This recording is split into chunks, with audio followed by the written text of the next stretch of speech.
les premiers 16e de LDC, les équipes de Ligue 1 qui sont déchaînées et la révélation de l'APL, le débrief de cette semaine, c'est maintenant. On se retrouve pour le lundi 10 février. On va analyser un peu ce qui s'est passé. On a eu un Mallorca-Osasuna 1-1, un Inter-Fiorentina, un gros match 2-1 pour l'Inter. L'Inter qui a donc pu récupérer de sa défaite contre la Fiorentina et qui a pu se placer deuxième au classement, juste derrière le Napoli, à 2 points d'écart. Et un petit match de FA Cup, pas très important, gagné par le Crystal Palace, 2-0.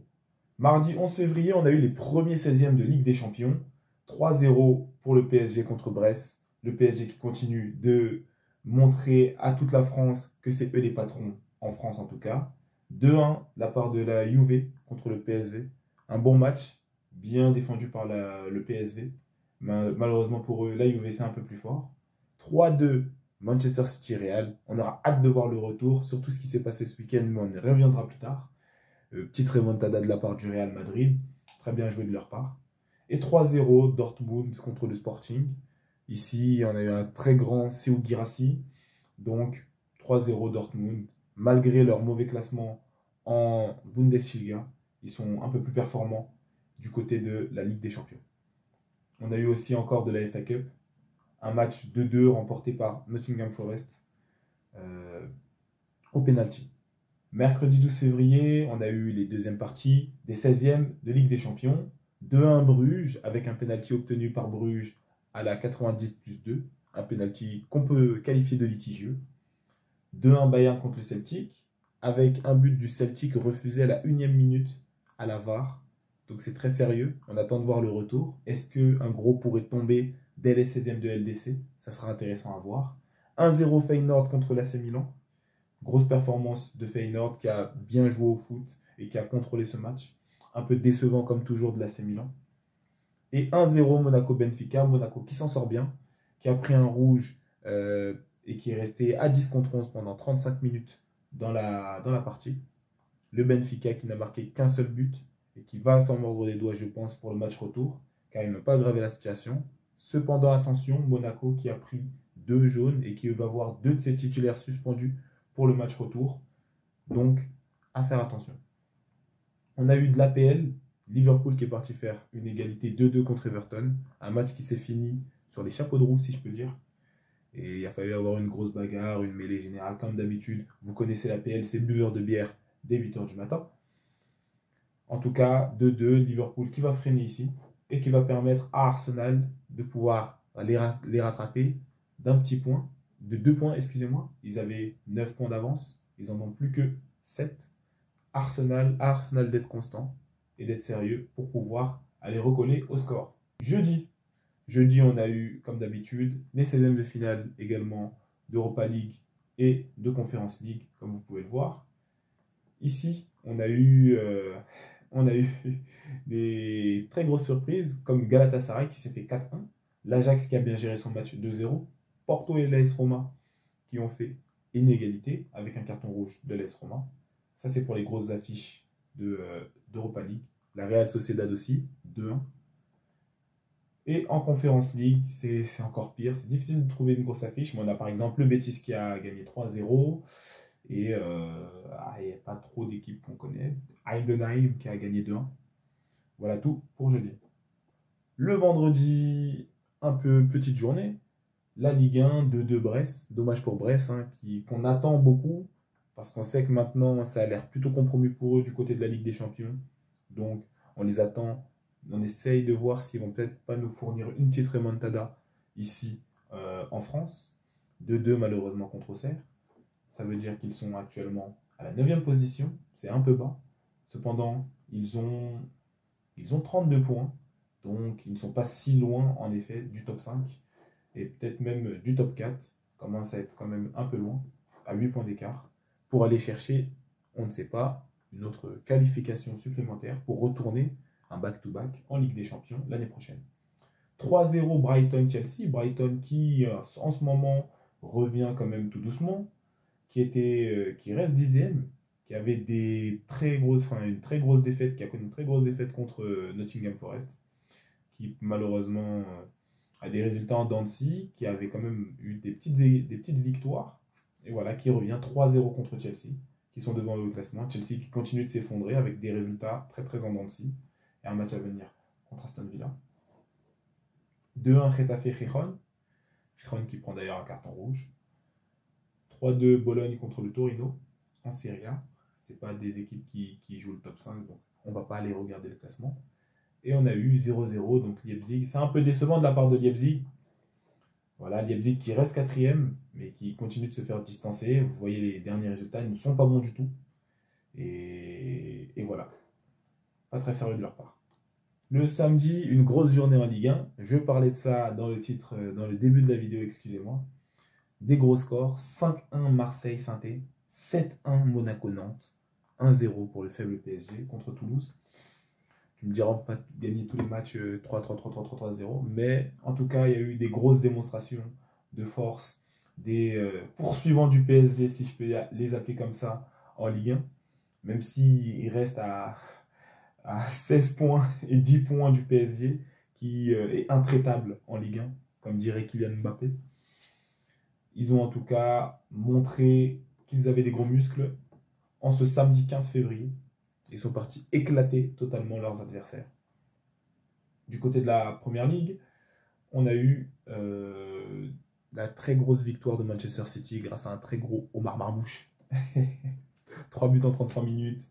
Il était co-meilleur buteur en quittant la Bundesliga. Il est venu montrer qu'il aura sa place, je l'espère, pour le match retour contre le Real Madrid en LDC. Voilà, Pep n'a plus le choix que de faire rentrer les nouveaux arrivants. On a eu la défaite malheureuse de Nottingham Forest contre Fulham, donc c'est un peu dommage, car ils suivent Liverpool, mais là ça va être compliqué. Ça fait déjà 2 matchs, voilà, où ils ont pris, dans leurs 5 derniers matchs, une tollée ici contre, contre Bournemouth. Ils vont rencontrer Newcastle, qui vient de se faire botter, donc à eux deux, parce qu'on ne compte pas trop sur Arsenal pour rattraper Liverpool, même s'ils sont assez sérieux. Mais on sait qu'Arsenal s'affaiblit toujours en fin de championnat. On comptait beaucoup sur Nottingham Forest, d'autant plus qu'ils avaient fait une égalité et une victoire contre Liverpool. Donc c'était très impressionnant. On a Bournemouth qui gagne 3-1 à Southampton, West Ham qui perd encore comme d'habitude, Crystal Palace qui perd contre Everton.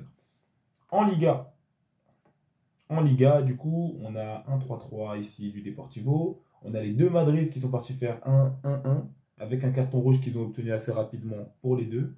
Ce qui veut dire qu'en Liga, si vous avez bien retenu, et oui, et je sais que vous le savez, on se regarde tous avec le sourire, le FCB, avec une victoire, pourrait retrouver la tête du championnat. Et vous voyez les dernières formes du Barça, tu vois, c'est 3 victoires sur les 5 derniers matchs. C'est une victoire pour l'Atlético, 2 pour le Real.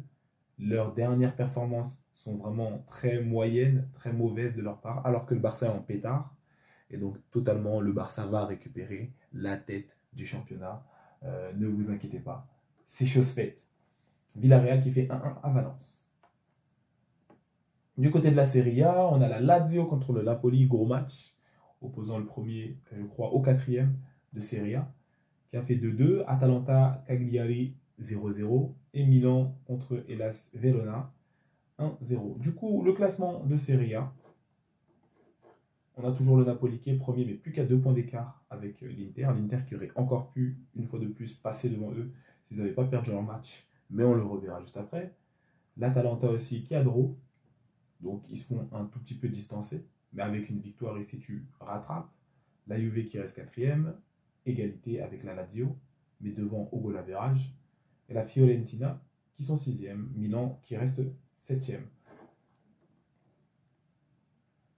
En Bundesliga, on a Dortmund, comme je vous le disais, qui ne sont pas très sérieux en Bundesliga. Ils ont pris un 2-0 sec par Bochum. Sampaoli qui perd contre Fribourg 1-0. L'Union de Berlin qui perd. Je ne veux pas prononcer ce nom, je ne sais pas comment on le dit. Voilà. On a Stuttgart, excusez-moi, qui a perdu aussi contre Wolfsburg, qui sont pas mal ces derniers temps. Et le gros choc, j'espère que vous l'avez regardé. Leverkusen contre le Bayern 0-0.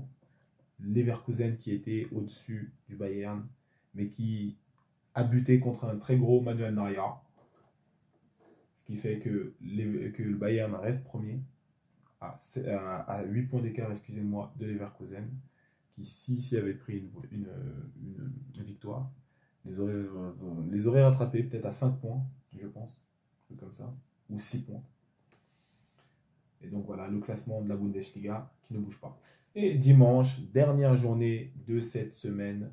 Dimanche, Montpellier-Lyon 4-1. Donc quand je vous dis les poursuivants, entre guillemets, les grosses équipes de Ligue 1 ont montré les muscles, vous pouvez le voir. 4-1 de la part de Lyon contre Montpellier. 3-1 de la part de Nice avec un carton rouge, c'est pas mal. 2-0 Strasbourg-Lens. 1-0 Angers-Reims. 2-0 aussi à Lille. Se sont gérés. Et c'est le plus important, c'est de se gérer. Même si la différence de points, parce que le PSG continue de gagner, est là, il y a eu en tout cas une très grosse journée de Ligue 1 où les poursuivants Marseille, Nice, Monaco, Lille et Lyon ont tous gagné. Strasbourg, je ne les mets pas dedans. Dommage pour Brest. Ça veut dire que si on continue sur cette lancée-là, Lyon va rencontrer le PSG. C'est ici, si vous voulez leur faire perdre des points, c'est dans ces rencontres-là, c'est contre le PSG, parce que le PSG n'a pas l'air de pouvoir perdre contre d'autres clubs. Mais en tout cas, pour les poursuivants, là, pour les 5 que j'ai cités, si vous voulez rattraper le PSG, ça se joue ici. En PL, on a Liverpool qui gagne tranquillement contre les Wolves de 1, qui continue de gagner, et Tottenham qui gagne 1-0 à Man United. Ça nous donne ce classement. Liverpool qui reste premier, à 7 points d'écart, comme on l'a vu tout à l'heure, devant Arsenal. Tottenham à 30 points. Voilà, Man United qui retourne dans ses travers et qui est 15e. C'est un peu la honte, avec 3 défaites sur leurs 5 derniers matchs. Du côté de la Liga, Bilbao contre l'Espagnol Barcelone, ça fait un 4-0 Séville contre le Real Valladolid. Ils en avaient bien besoin, vu les raclés qu'on leur a mis. Ils s'en souviennent encore, je pense. 3-1 Mallorca contre Las Palmas et 3-0 le Betis Séville contre la Real Sociedad, qui a pris d'ailleurs 2 cartons rouges. C'est impressionnant.